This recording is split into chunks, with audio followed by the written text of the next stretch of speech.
last night was also very eventful when it came to the parliament. اور ہمارے جو لا makers ہیں, policy makers ہیں, اس وقت بات کی جا رہی ہے کانسٹیٹیوشن میں رد و بدل, ایک بڑی تبدیلی کی.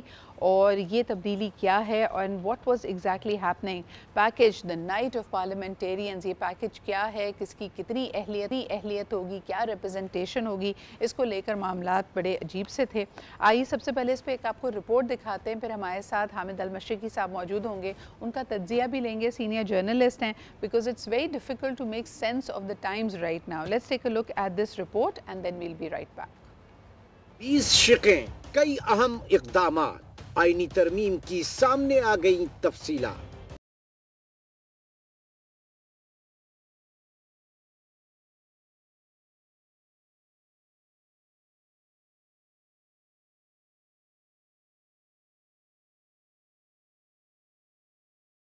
ایک 175, 187 میں بھی ترمیم کی جائے گی. چیف جسٹس کا تقرر 5 سینئر ججز کے پینل سے ہوگا. آئینی عدالت کے باقی 4 ججز بھی حکومت تعینات کرے گی.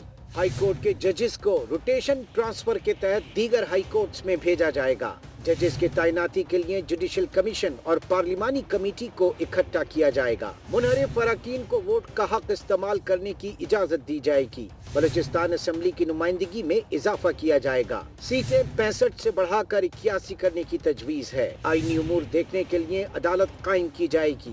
آئینی عدالت کے فیصلے پر اپیل آئینی عدالت میں سنی جائے گی. جی جناب علی, یہ جو آئینی ترمیم ہے اس میں عدلیہ کے متعلق جو قوانین ہیں, جو آئین میں شقیں موجود ہیں, اس میں کچھ تبدیلی اور ترمیم کا ذکر کیا جا رہا ہے. اور اس پہ جو حکومت اور اپوزیشن کا ڈیڈ لاک ہے, because it's a numbers game, کتنے لوگ اس کے حق پر ہیں. دیکھا یہ گیا کہ مولانا فضل الرحمان صاحب سے بھی رات گئے تک میٹنگز جاری رہیں, لیکن وہ بے نتیجہ رہیں. مولانا فضل الرحمان کا موقف اس پہ یہ ہے کہ یہ بہت ہی اہم قانون سازی ہے, بہت ہی اہم ترامیم ہے جس کی تجویز کی جا رہی ہے, اور چند گھنٹوں میں اس کی قانون سازی, اس کے جو اس کے نتائج مرتب ہوں گے, اس کا ادراک کرنا مشکل ہے. حامد صاحب کیا کہیں گے آپ, یہ کیا صورتحال ہے؟ اور آج آپ 12:30 بجے جب دوبارہ طلب کیا گیا ہے پارلیمنٹ کا اجلاس, کیا ایکسپیکٹ کر رہے ہیں؟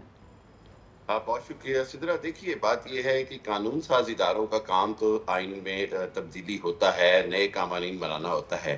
بدقسمتی سے پاکستان میں جتنی بھی ترامیم آئیں ماضی میں بھی ہم نے دیکھا کہ وہ اجرت سے آئیں, اور وہ کسی خاص مقصد, ایسا لگا جیسے اس کا مقصد کوئی خاص اس وقت کی صورتحال سے فائدہ اٹھانا یا حکومت کی جانب سے اپنے حق میں معاملات کو بہتر کرنا ہوتا تھا.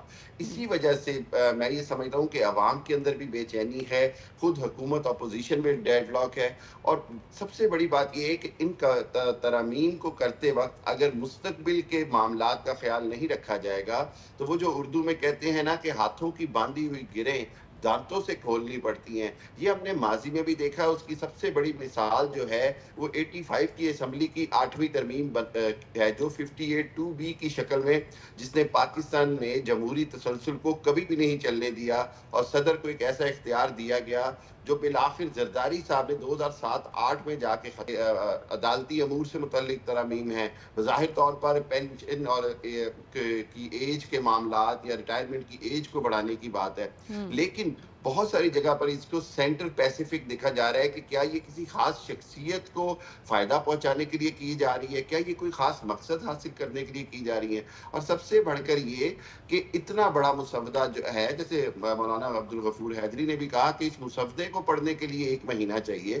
تو پاکستان ہو یا کوئی بھی جگہ پہ ہو, آئینی ترمیم کے وقت جو قانون ساز ادارے ہیں اور جو قانون ساز اسمبلی ہے وہ اس پر ایک مسلسل بحث کرتی ہے, اس میں کمی بیشی ہوتی ہے, اس میں الفاظ کے چناؤ کو دیکھا جاتا ہے.